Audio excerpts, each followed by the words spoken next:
When every door closes and you find no one left to ask.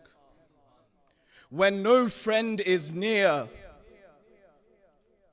and nor your family a respite, then hold in your hands your head and to his door arrive. There you will find the orphan nurtured, the captive freed, and your heart that was destitute and lonely would find the divine in the company of Al-Mujtaba.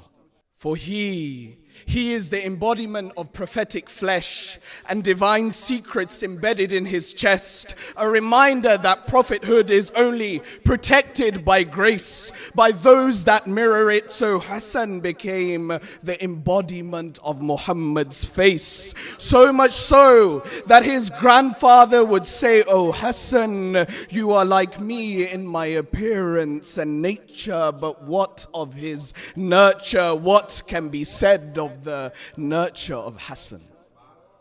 When his turban is wrapped by the angels in union, and his clothes are stitched by Jibreel in unison. When the food he eats is made by the hands of Zahra, and when he was taught to walk clutching the fingers of Al-Murtada, when he rides as a child, it is the elongated prostration of Al-Mustafa. And the shoulders of prophethood are the throne of Al-Mujtaba. When Ya Ali,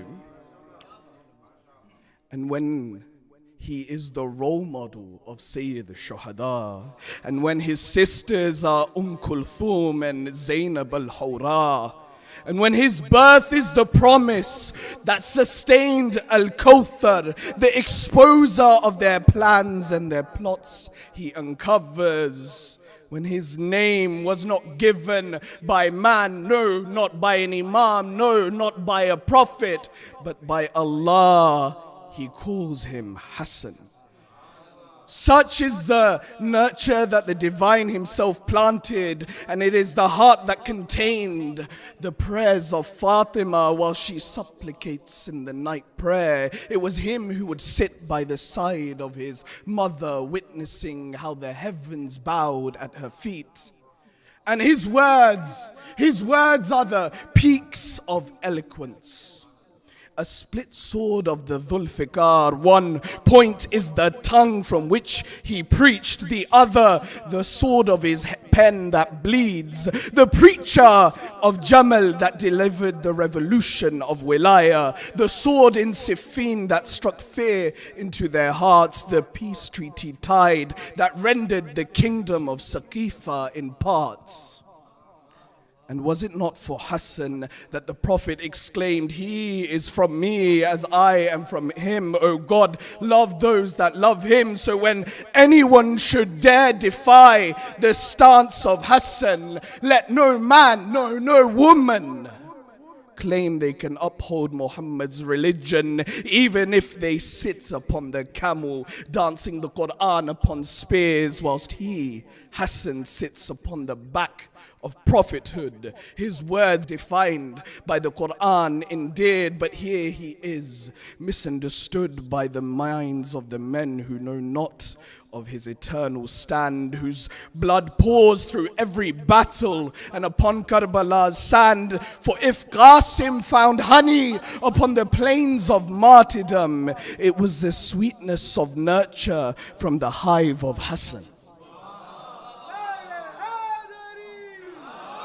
If Qasim found honey upon the plains of martyrdom, it was the sweetness of nurture from the hive of Hassan. And so Aaron to Moses gleam from the skies to see how brothers defend even after they die. For the revolution of Karbala is the suns that set are the nurture of Hassan, and his revolution they beget. So come, O you who have tired when all doors have closed tight.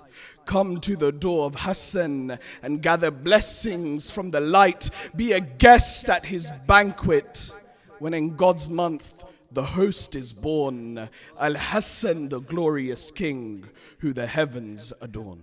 Salawatullah.